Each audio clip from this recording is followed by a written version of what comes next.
I'm calling it. It's 12:02, so let's go ahead and get started.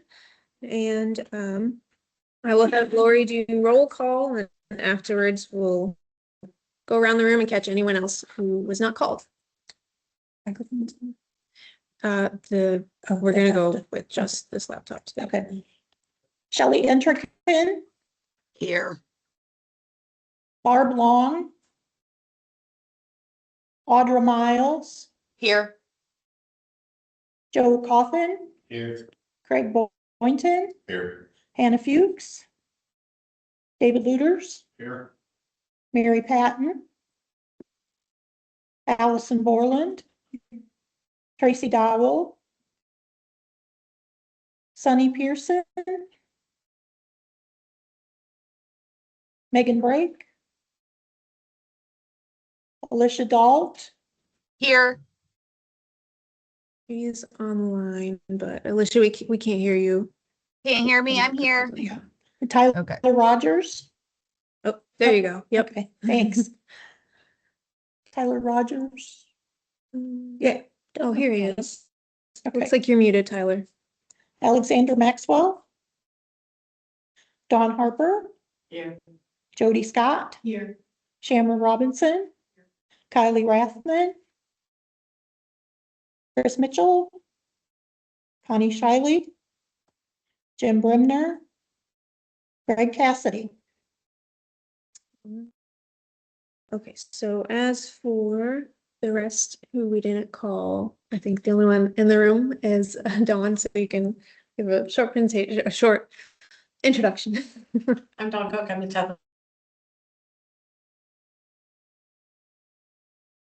All names, you can say who you are. So first one on my list is Brad. Give a short introduction. Yeah, I'm Brad Siltman. I'm the Assistant General Manager at CityLink. You cut out a little bit, but Brad Silman is with CityLink. We got Carrie Anderson. I'm Carrie Anderson. I'm from Stonehays out of Galesburg. We're a Center for Independent Living. Oh, she's from. There we go. It might be my laptop. We're cutting out a little bit, but that was Carrie. She's with the Stonehays Center for Independent Living. How about Christine Adams?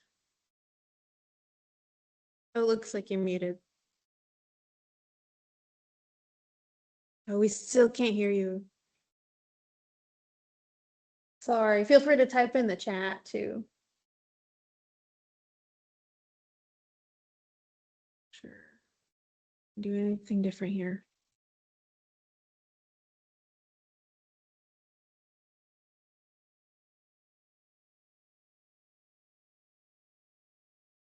Okay, yeah. Well, we can come back. We'll circle back. So how about Andrew Davis? Good afternoon, y'all. Andrew Davis with Illinois Department of Transportation. I'm the program manager for the transit operations in North. All right, welcome. And it looks like Christine's with Snyder Village. Welcome. Okay. Let's see who else is on my list. How about Gavin Hunt? Hello, everyone. I'm Gavin Hunt. I'm with Tri-County Regional Planning Commission. Okay, and then we just got one more who entered the chat. So how about Katie Dedman? Can you just give a short introduction? Yeah, hi, I'm Katie Dedmond. I'm with Western Illinois Area Agency on Aging. Okay. All right, did I miss anyone? Everyone? Okay. Oh, here's Megan. Hi. Okay. Let me get the right screen. Okay. So moving on, do we have any public comment today? Okay.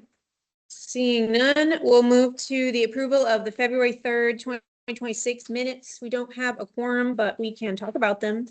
Do you see any issues or any comments about the last minutes?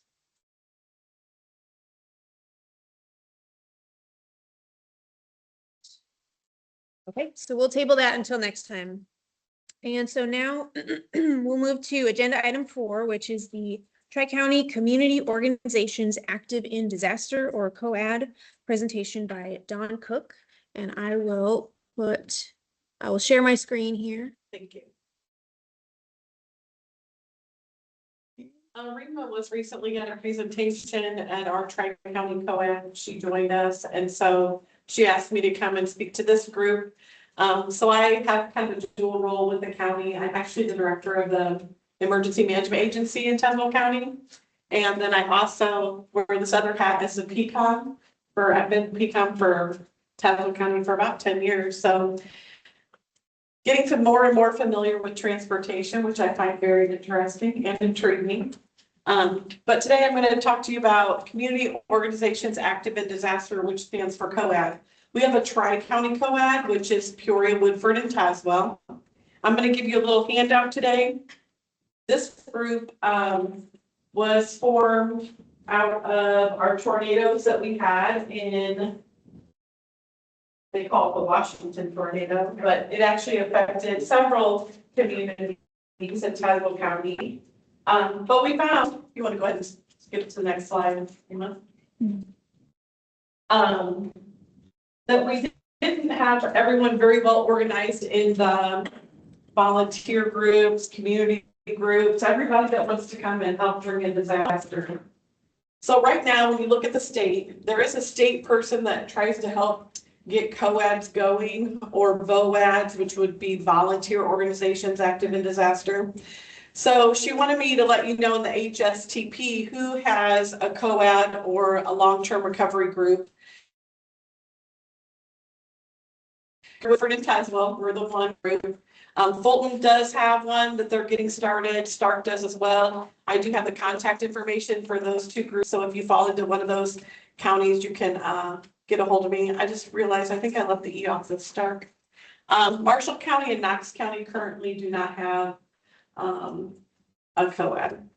So like I said, you can reach out to me for more information if you are outside of the Peoria, Woodford, or Tazewell area. Otherwise, just get a hold of me and we'll talk about that kind of at the end. So our mission statement is to come alongside government agencies to help those in need after disaster or emergency in the Tri-County area. And like I said, we formed in 2014 following our EF tornado that we had in Tazewell County back in 2013 of November. We're due for another event, by the way. We look at natural disasters. We're actually past due. So what are our core functions as a COAD? Honestly, it's to get everybody in the same room, kind of like you're doing with transportation. And then you kind of feel out like, what are our gaps? What are our needs? How do we share information? That sort of thing. So that's what we're doing in a COAD with those organizations. We want to find what those unmet needs are after a disaster, or even it can be a small emergency. Also in the Midwest, we like to help one another, which I think is honestly super great, but we also get lots of volunteers and lots of donations after any disaster. And so managing that is a huge task as well. We also look at mass care, and that mass care also includes pet and pet care. And then our COAD also doubles as our long-term recovery committee. So after that initial event and we kind of get through that, sometimes we do have people that need to be managed for long-term recovery, and so we do that as well. You can go to the next slide. So who are our partners right now? So you can see the groups on there. We have churches, we have Lions Clubs, Rotaries, the 3 emergency management agencies from Woodford, Tazewell, and Peoria, Advocates for Access, Community Foundation, you see the Salvation Army, Red Cross, United Way, Team Rubicon. We do have some private sector groups as well, but it's just like bringing all those people, trying to get them to meet every so often. We'll talk about our meetings, to just be coordinated when something happens so that we're not duplicating services as well. So when you look at that group of those that I have up there, go ahead. we don't really honestly have any transit partners right now at this time. So transit partners could help with that transportation, the coordination of services. You guys are the experts in that field. Transportation gives people access to services that we know, and could also be critical in just planning. I know that in our emergency operations plan on the EMA side, we have transportation in there. I work closely with We Care. And so I'll give you an example. I got a call, I don't know if you guys remember a few years ago, but we were having a polar vortex and it was super duper cold. Well, over in Hopedale, their assisted living, I believe, lost their power. And then their generator wasn't kicking in like it should. So they're going to have to transport some individuals over to their hospital, which was not far, but far enough to where, you know, they couldn't walk. It was super cold. Plus they had mobility issues, that sort of thing. So they reached out to me as the EMA and that COAD piece, and to see, you know, how we could get the transportation. And so I reached out to a couple people that I knew as well, to see how we could link that up. So it's kind of those one-off things. It's not something that we're calling the COAD every day to use, but it's just kind of knowing who to call, when to call, and who has the right kind of transportation for the need. Okay. So the response role for the COAD can be small to large, and like I said, everything in between. If we have a house fire in one of our counties, generally the Salvation Army or the American Red Cross responds, and we're not activating the whole COAD. Sometimes it might go a little bit larger, where maybe it was a fire in a complex, and so maybe several families are displaced. So maybe they will do a couple more partners to come in and help that need. And it's not a total activation of the COAD. However, when we have our larger events, such as what we had back in 2013, we needed kind of the all hands on deck because we were getting thrown lots of things. The donation side of that disaster was huge. We got everything from bottled water to thermos coolers and people's clothing. It was really huge. After that disaster, well, what happens is when you're in a disaster, public information goes out and it's not always correct. You'll hear like, hey, people need places to store their food. And so they sent these coolers. I'm like, these people want to have a house. You know, they don't really care about their food right now. So like we got a trailer full of, semi-trailer full of coolers. After that event, I had about 12 semi-truckloads full of water that we had to find places to like distribute. So people, like I said, in the Midwest are very helpful, but sometimes you just get way too much stuff. So managing all that, we use people from the COAD to do that, because at my agency, I'm the only full-time person employed there. So I can't do all this stuff, which is why we bring everyone together. Okay. So the recovery role, I just wanted to mention this. So some of the COADs are also called long-term recoveries, as we found out in Will County. They're the ones that came and spoke at our last COAD meeting. So what they're helping do is they're acting like a COAD. So they're bringing those agencies together. However, they just call theirs a long-term recovery, which is what ours branches into. Because sometimes we have that behavioral health and emotional support after disaster that people need. And then also that donations and volunteer sustainment, because sometimes that can last way long after that kind of initial impact. So you might hear the LTR, which in our world, we speak in a lot of acronyms. So it's the Tri-County COAD, and then it can be the LTR after that. And we do case management with the Red Cross and Salvation Army as well, for those individuals that have extended needs working past, maybe they didn't have enough insurance that covered their house. Maybe they're having needs to where they're displaced, their child is over here, but they go to school over here, and trying to bridge that gap as well. So those are some of the long-term recovery needs that we have. All right. And then what are we currently doing as a COAD? So I am kind of the undesignated official leader at the moment, but we are looking for a leader of the COAD. We have quarterly meetings. We have a hybrid, so we kind of have this like you guys do online and in person. But our next meeting is completely going to be in person. And then our 3 other meetings for the year will be online. So that'll be at Bethany Community Church on June 17th at 10 a.m. So if you have any interest in coming and see what the partners that show up and being part of that conversation, we would love to have some transit partners. We also Bethany Community Church is out in Peoria. It's in Washington. I'm sorry. Yep. And if you get on our email list, I'll give you all the information about the meetings as well. We offer training opportunities. So there's a monthly training that IEMA, the Illinois Emergency Management Agency, puts out on disasters and recovery. That's an online. We also do some in-persons. If we get a training flyer for something that we think pertains to the COAD, then we send it out to everyone. We also then quarterly review our activations and responses that any of the agencies have had, and we kind of see how we could have done it, maybe if were there any issues or challenges, or maybe we could do it better next time, that sort of thing. So we review it.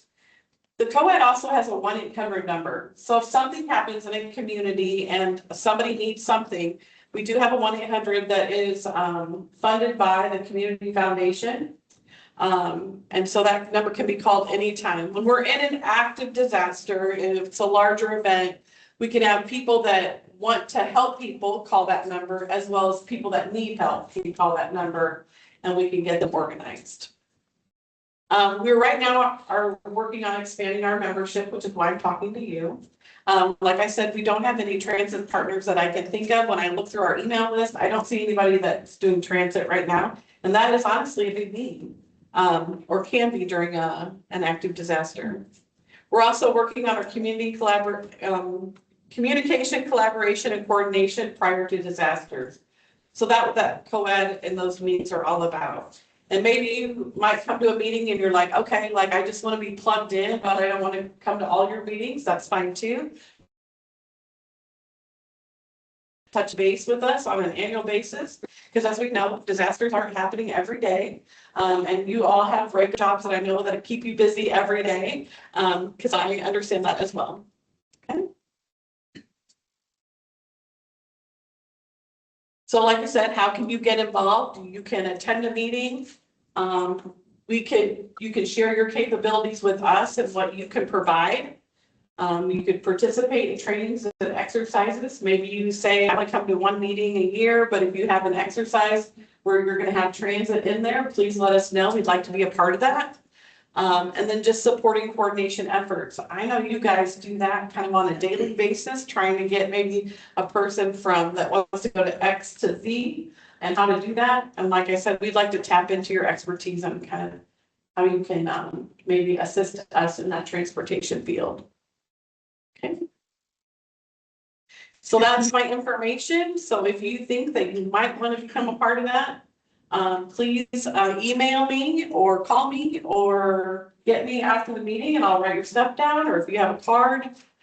If you're online, I would love for you could probably put it in the chat.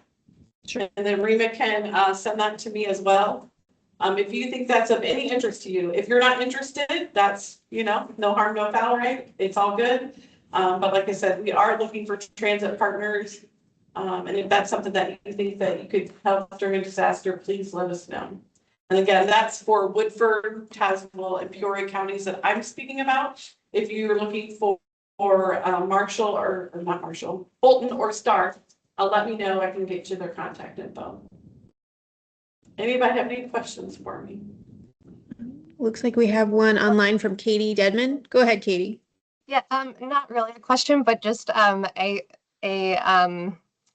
promo, I guess, because I am I'm the vice chair of the Quad Cities COAD. So I would say if you are feeling like you don't have any experience with disasters, or you're like, I don't do anything with disasters in my day-to-day. I don't either. But it is so important for folks to get involved, and especially folks who are not dealing in disasters on a daily basis, because when disasters do hit, those folks are out in the field and very busy, especially like an EMA director, you're going to be very busy doing EMA stuff. So it would be great for Dawn, I'm sure, to have some partners in the COAD who could take on some of those responsibilities. And there's so much training and information sharing that you can do it. So just a plug to, you're all very capable. And it's not a massive time consuming thing. So do it. Thank you. I really appreciate that plug. Like I said, we're kind of like loosely organized. The sheet I handed out, I will also give to you, Rima, so that you can send it out in your meeting minutes.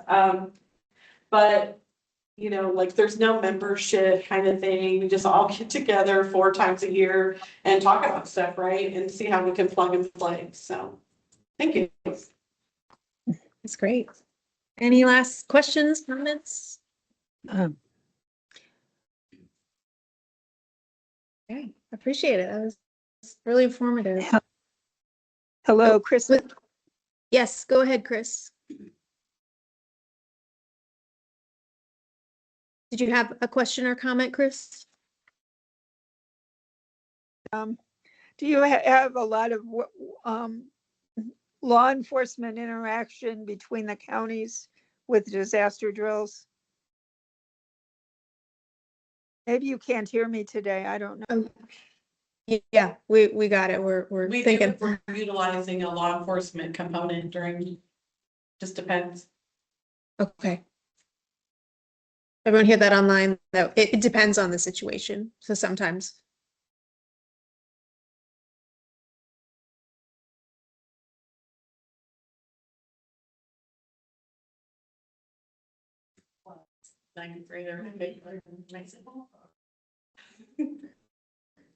There's a Roanoke flood too, as well, a few years ago. Yeah.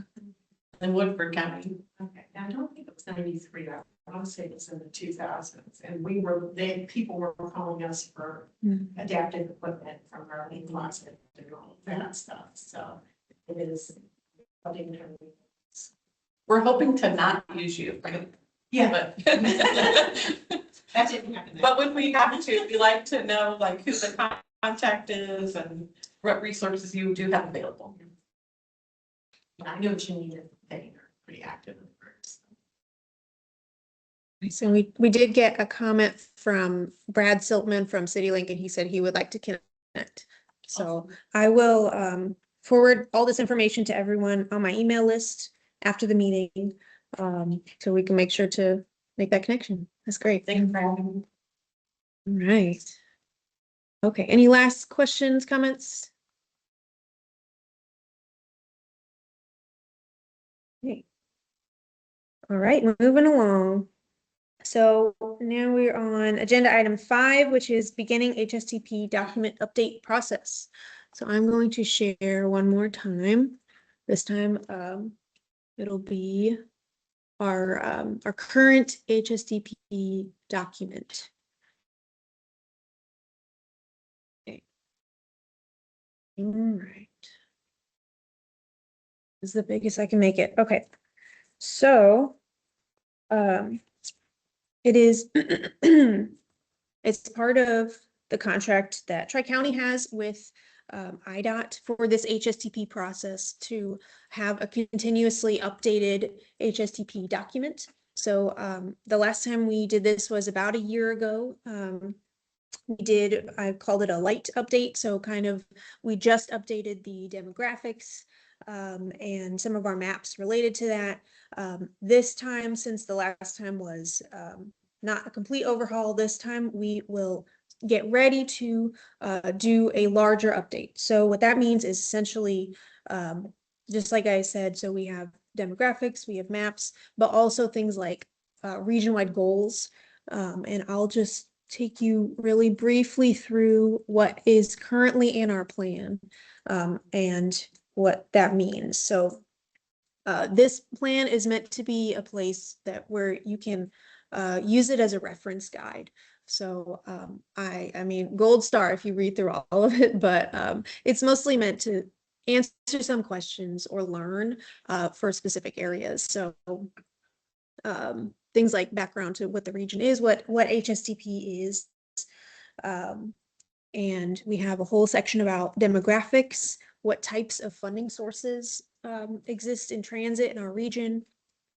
And this year will be interesting because we, as I mentioned last meeting, we will be adding Logan County. And I have started to reach out to them. That will officially start in July. But I'm going to start trying to make those connections. So all of these will be updated for the newest data from census, and we will add Logan County. So, and the way that we have structured our plan just in the past is that we have demographics for the whole region, and we have demographics for the urbanized area, just in case somebody wants more specific granular data for urban, because as I will mention later in this meeting, we sometimes have urban specific funding. So it just makes sense to have a reference point there. And it lays out transportation service providers, agencies, and partners. So again, once we add Logan County, we'll have more people there, more organizations, the HSTP committee. So that'll be up to date for when we work on this. And I will say the timeline, we need to finish this by kind of next spring. So we have a little bit over a year. And that's the general timeline. That's why we're starting to talk about this now. We have an outreach section, and that, so with any kind of planning process, I can build a document as well as I can, use online resources, but really we want to hear what the people have to say. So we have our partners in the room today and online. And so last time we did interviews with different agencies and organizations, and I'm gonna try and do that this year, so it doesn't have to be really a structured interview. I'm thinking more like a site visit, and in some cases I've never even visited your place of work, so I'll reach out to you. It'll be very informal, so I'll do like a little tour around our region and see what I learned. So I want to know kind of when we talk about them here as well, any issues that you're going through, any positive aspects, but sometimes it's just easier to do that if you're at your own desk. So surveys, so I will jump to those. We have surveys that we were given from the Rural Transit Assistance Center in Macomb, and we are in the process of updating those. So in the past, we've had an agency survey, community member survey, the public, existing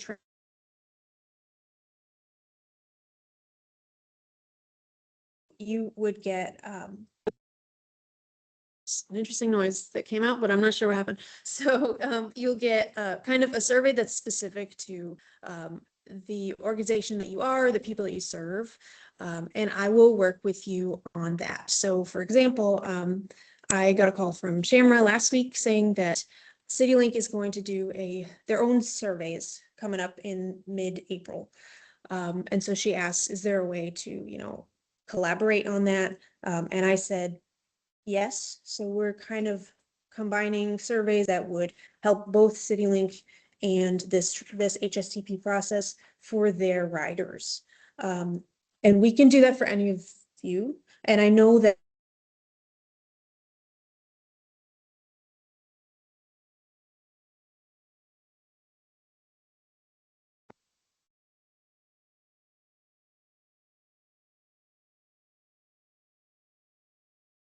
to do about that.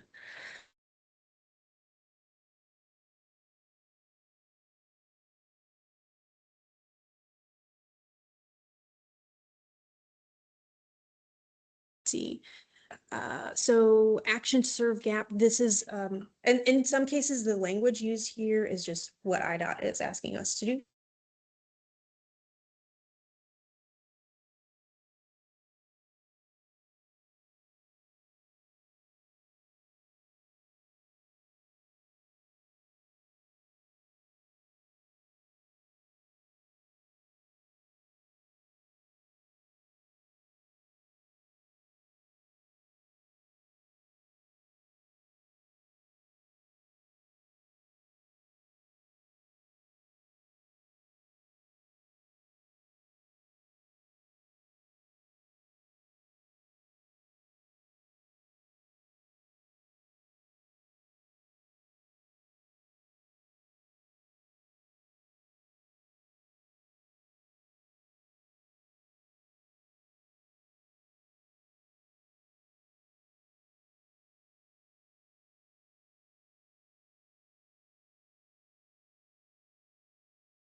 I'm back. Okay. Now I'm gonna turn off the, see you again.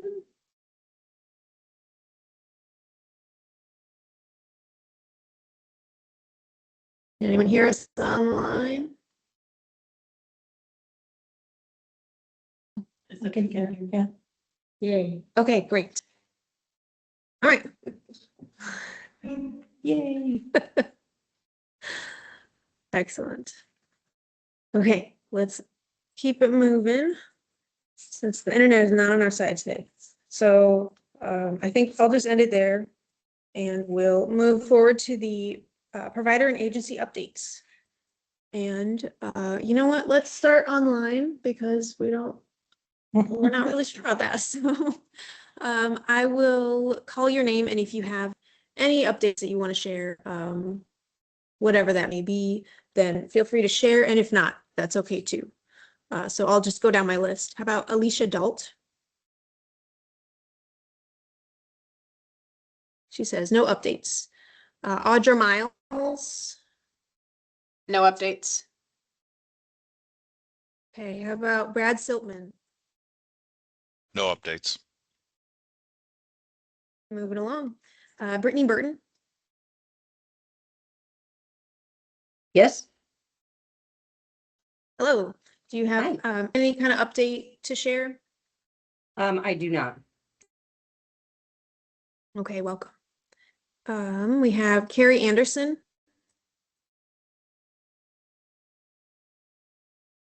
Looks like you're muted.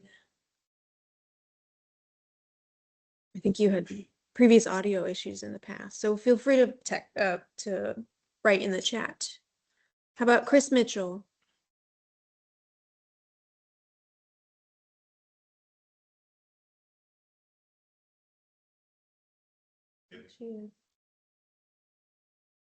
And Carrie has no updates. Okay. Chris is typing. Okay.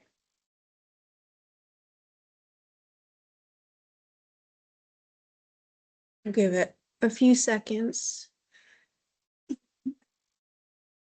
Yeah, there's a tech issue having meeting. It has to happen at some point.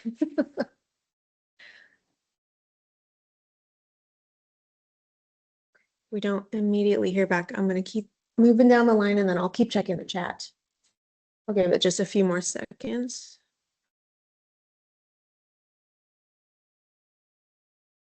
And Chris, I see that you're typing. You're also muted, so that might be an issue on your end.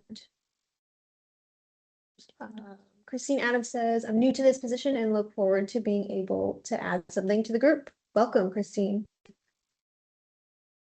Okay, and then Carrie says, looks like our city just voted to let Greyhound type buses to stop here and continue on to major cities like Denver and Colorado. Carrie, can you remind us where you are? Galesburg. Galesburg. Oh, okay. Oh, that's great. Nice. Okay. All right, Chris, you feel free to keep typing. If you can unmute yourself, you can do that too. But I'm gonna move on for now. So I'll circle back.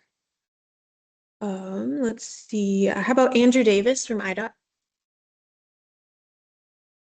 So let me see. So IDOT updates. First thing is with our new office, we've now moved into 115 South LaSalle. That's unit 1000. Excuse me. Pretty much on the 11th floor there. It's the Secretary of State building. The old address does have mail forwarding, so we will still be getting that in the new building. 2027 Downstate Operating Assistance Program and FTA 5311 programs. So we've had those applications due now and at the beginning of April. And if anyone's still working to get their items in, please let us know. Let their IDOT PM, their project manager know when to expect it so we can plan for that, and the reason for being late so we can get that down in Black Cat. With these applications, what we're really trying to stress is the first agency in is the first agency out. So of course, meaning that your first, if you send in your application first, then you'll be getting your contract first. And this year we're trying to get contracts out as soon as possible. So we're not waiting till July. We're trying to get those contracts out as soon as the transit operations approves them. Also, there's a new risk assessment on there. It's pretty lengthy. Please make sure to complete that. And it is a bit time consuming, but it will pay at the end when this should streamline procurements. So hopefully that will reap benefits at the end. And for the current 2026 contracts, just making sure to have all the items in. We're entering the last quarter of the year, so make sure to have all your your budget summaries in so that it's a smooth process going into the new year. And I know everyone's always asking about the CVP, the Consolidated Vehicle Program, and when will be the next call for vehicles or for projects. And it looks like they have changed that date for early summer now. So hopefully we're looking to have that call go out in early summer. That's Okay. all for me. Sounds good. Thanks, Andrew. Next on my list is Gavin. You want to share as an update?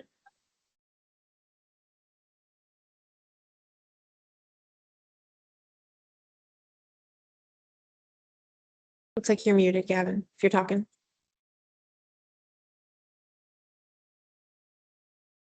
All right, moving on.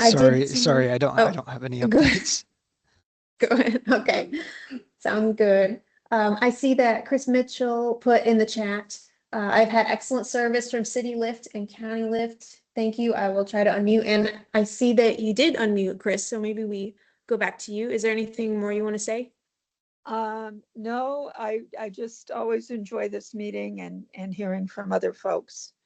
So thank you for letting me participate. Sounds great. We're glad you're here. Okay. Oh, Andrew Davis sent their new IDOT address. So 115 South LaSalle Street, Unit 1100, Chicago, Illinois, 60603. Okay. And I've got two more online. How about KB Dedmond? Is there anything else you'd like to share about your organization or update? Nope, no updates. Thanks. All right. And last on my list online is Shelley Entrikin. No updates. Right. Okay. And now we move to the room. Well, we go to my left. Anything you'd like to share, Megan? Yeah, I am helping coordinate a resource transition fair for individuals with disabilities. It is April 29th from 5 to 7 at East Peoria High School. And I just sent you the updated flyer. So if you want to send it out, that's great. All right. Okay. I'm on the Central Elementary District Meeting Committee, and we have a peer transit subcommittee. So we've invited anyone that serves Peoria, Tassau Basin, and Woodford counties, just to kind of get to know the different providers. We want to collaborate a little bit more and learn any new systems that they have in place and protocols. And then we've invited some students and providers to voice any concerns, but also positives of having. So we're having that on April 17th. Should be just a short meeting, but just to learn a little bit more collaborate. Okay. A lot of events. How about Jody? Do you have any updates? Okay, and Shamrock? We will have a passenger appreciation day on April 16th. And it's kind of in collaboration with Jerome Lilly Day. He was a beloved general manager for CityLink. He suddenly passed away in 2007.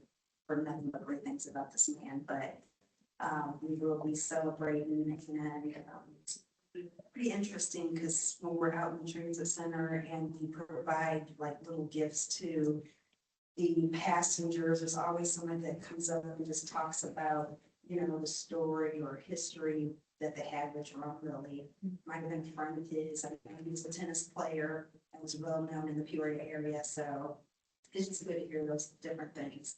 So that'll be from 8:30 to 11:30 a.m. And then we may be doing a survey at that time too. So we're gonna do that for a couple of days, and then after that, we'll have some sort of QR code that'll be on the buses so that we can try to get as much information as possible from our riders. And then, since this is the month of April, we partner with the Peoria Riverfront Museum. So it's free entry if you have just a day pass with CityLink, a 30-day pass, City Lift or County Link tickets, or benefit access. All you have to do is just show it and get right in. All my things. That's great. Thanks, Shamra. All right, moving on to Dawn. David? Okay. Joe? And Craig? Working on an intergovernmental agreement with Knox County, so we'll be able to provide countywide transportation. Oh, it's very exciting. Nice. Do you have a timeline at all? All of this year is probably when we're looking at, we applied through the 5311 and Dove for this year for going countywide. It's all contingent on the county side on the intergovernmental agreement. Okay. All right. Yeah, we'll look forward to that. Okay, Dawn, anything else you want to share? I have a question. Yeah. When you think of it, is there a national transit driver appreciation day? Yes, we do have that. So we just had something recently too. Yeah. Yes, I don't think I've ever heard that. I don't know. So I need to find out when that day is. All right. Okay, I think we've covered everyone here. Okay, so moving on to the no, well, we just did that. The HSTP coordinator report. All right. So I sent, was it yesterday? I think yesterday I sent a link to the focus group that IDOT is doing for their statewide transit plan. And I just found out that I wrote the wrong date. So that's apologies for that. I wrote April 8th, but actually it's April 29th. I will send that as an immediate follow-up because I know that's tomorrow. So I apologize for that, that there's some sort of information that got changed. So it is April 29th and not April 8th. But basically IDOT is conducting these focus groups for their statewide transit plan. And they have, I can't remember the number, but there are 11 HSTP regions, non-Chicago, and they're lumping 2 or 3 at a time. So ours is region 5, and I think it's lumped with, I want to say 4 and 7. But I'll send you a link where you can register, and it has a map.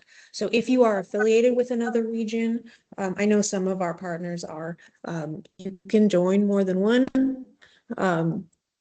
Like I think we have, I think we have agencies in Galesburg that cover multiple counties that go further north. So that would be one example. And if you know of a rider or a community member that's really interested, there is a separate focus group for that.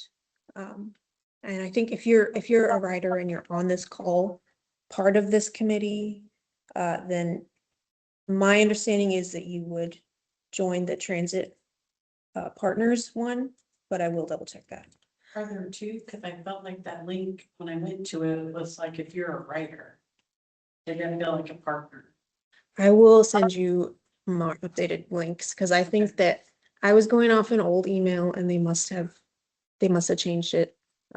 So that was on me. So don't click on the earlier links. It's possible they might still be right, but I'll send you the updated ones just to make sure. Okay. All right, so there is that one.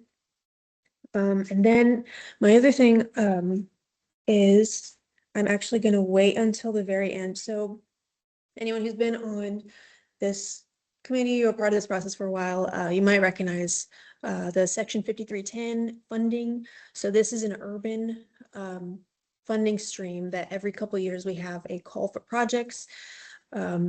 And we are still kind of finalizing the details. So everything is tentative, but we might release this call for projects as early as next week. So I didn't originally put it on the agenda. However, if we release that next week, then the time that it'll be open will be mid-April through the end of May, and the next time we meet is June. So I updated a presentation that I made in the past, and I'm going to give that one, but I'm going to make it optional because it's an urban funding stream for the Peoria area. So I will kind of work my way through the agenda, and it'll be the last thing under other. And if you want to leave before then, that's totally fine. I just want to give that presentation, so it'll be recorded, and anyone can say, whoever wants, but you're not obligated to. So I will end my report right now like that, but I'll open up to other. So if anybody has questions about anything that I said or wants to bring up anything else, this is the time. I was just gonna mention that Transit Driver Appreciation Day is March 18th. Is that every year, think it? Yes. Same time? Thank you. Seems like the year is going so fast. Yeah. Weeks ago. Okay. All right, and our next meeting is Tuesday, June 2nd, 2026 at 12 p.m. So that's the end of our main bulk of the meeting. Please, if you want to stay or not, this presentation, I think it'll take like 10 minutes. Again, it's about an urban funding stream based in Peoria. So feel free to pack up if you like. I'm going to give it regardless, so we'll have it on the recordings. And I'll give just a couple minutes while everyone packs up.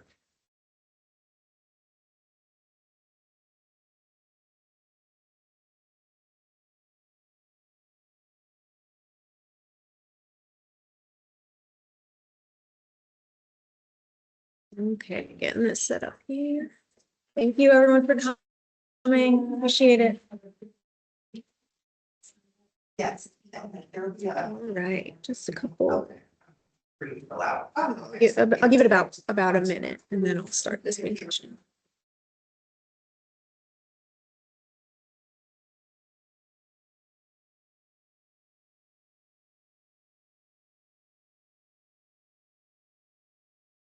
Getting this set up here. There we go. Okay, yeah, it's gonna be less people in the room, but I wanted to just talk about it if anybody is interested. Okay, now I'm about ready to share.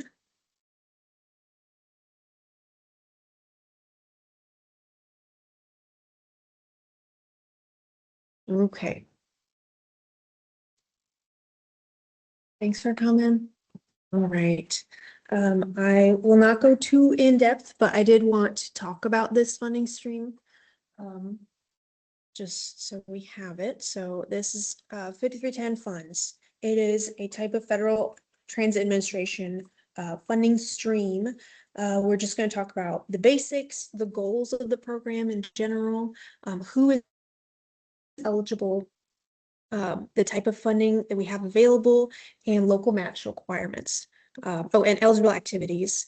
And then I'll mention the process that we'll go through to decide who receives the funding. So essentially 5310 is an urban funding stream from the FTA.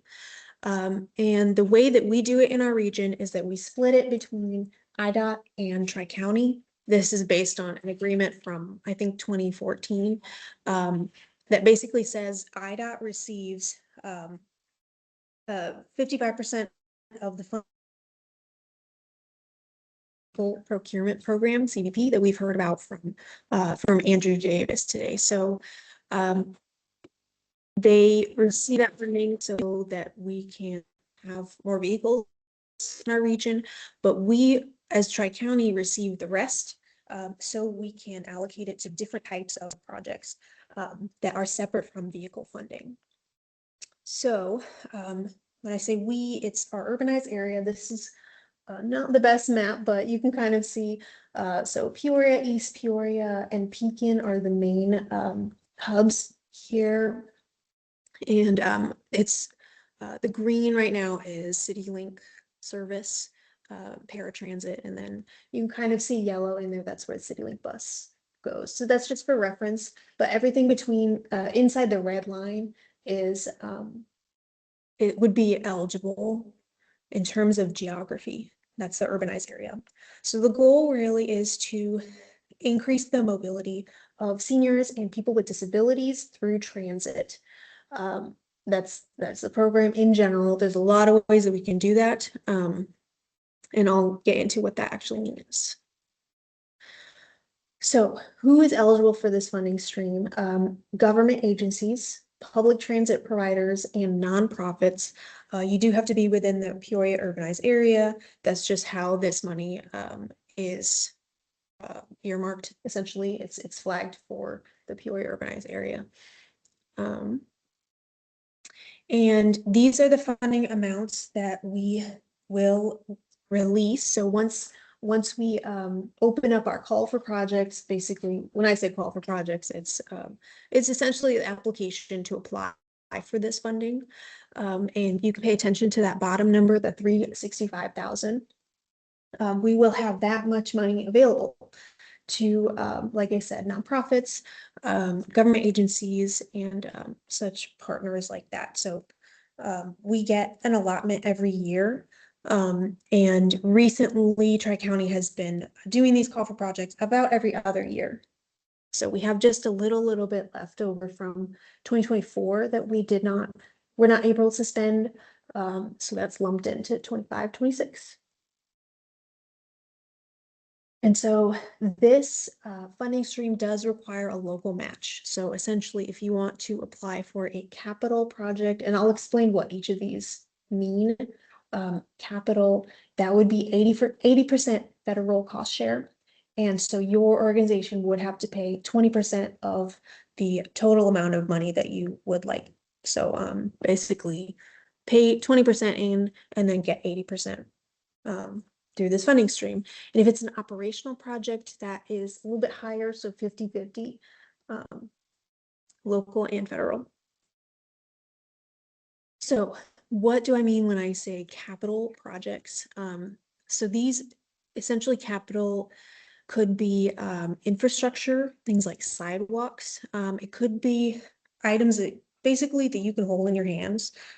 So if you want to buy radios, communication equipment, any kind of wheelchair securements or lifts,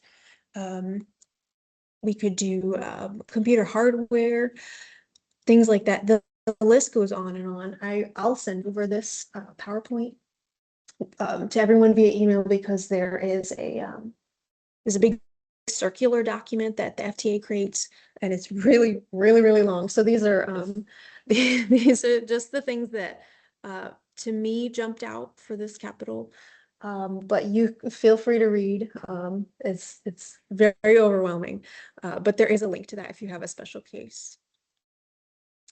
More capital projects. There's something called mobility management. And essentially kind of paying for employee hours. This is a little bit foggy for me because mobility management can be many different things, but it could be if you have operational planning for geographic information systems mapping, for example. I'm kind of just jumping around this list. If you need support for certain short-term management activities, kind of administrative costs for specific tasks. So if you have a maybe project that you're thinking, oh, it could be, but I'm not totally sure, just reach out to me and we'll dig more into if it could be applicable, because these are kind of, they can be a little bit difficult to understand. And then the other half is operational. So this, if you recall, that's 50-50. One example of this is if you have heard about our Washington Paratransit expansion project. So this is where we connected with, it was Washington Township connected with City of Washington and the Greater Peoria Mass Transit District to use extra funds to extend their city lift paratransit service into Washington, where they did not previously have any transit, and now they have paratransit, which is amazing. So that's one example. If you want to expand the hours of paratransit, things like providing voucher programs, there's also many different ways that you can go, but this is an idea of what operational actually means. Okay, so if you are considering applying for this, and these are tentative, basically if we can finish up the prep in time, we hope to do that. We hope to release it on April 15th. I will update you if that's the actual date. We want to keep it open for about 45 days, plenty of time. Like, please feel free to ask us questions. Because I mean, I would love to give this money to a viable project. So approximately maybe April 15, I will confirm that once April 15 comes around, and then they would be due at the end of May if that's the case. And I will say this application, we are calling it a combined call for projects, quote unquote, because we do have other funding streams. So 5310 is one, and that's the one that's most relevant to this group. We have other funding streams that are like pavement based or like updating, you know, roads, things like that. But this is the transit related one, but it is lumped into this combined call for projects. Okay, and I just referenced the goals in our HSTP document. So you can think about how it touches on these goals, your project. And then these are also tentative, but it gives you an idea of what the process is like. So call for projects tentatively April 15, they'd be due at the end of May, and then we will review and grade the projects. And one thing, if you're part of the HSTP Urban Subcommittee, this is a special case where we would meet only with the Urban Subcommittee, and we'll talk about grading and reviewing the projects to select winners. So that's kind of a bonus for being on the Urban Subcommittee.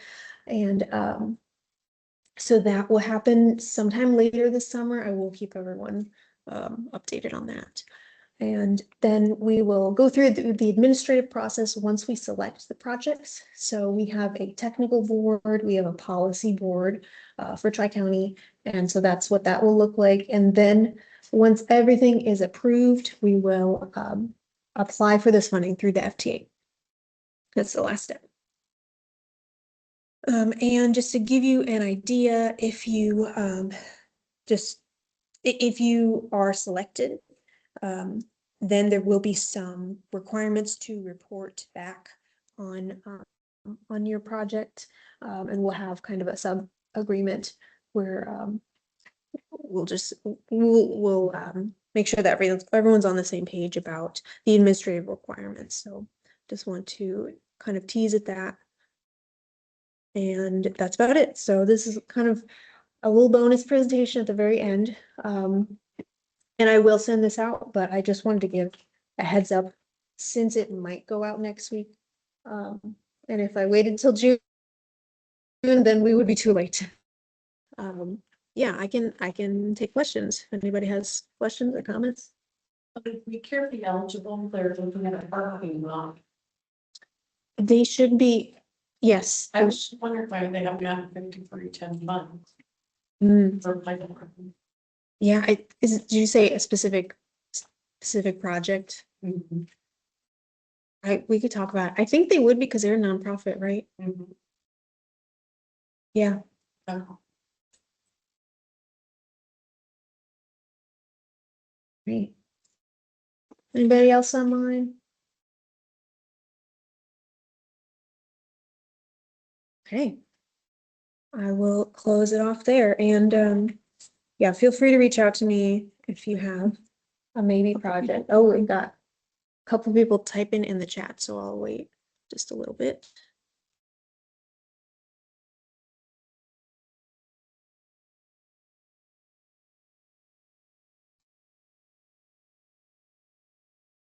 Okay. All right. Well, now I can officially get ready to end the meeting. I'll do one last call. Oh, go ahead. Is there someone with a question or comment? Oh, just thank you. It was an excellent presentation.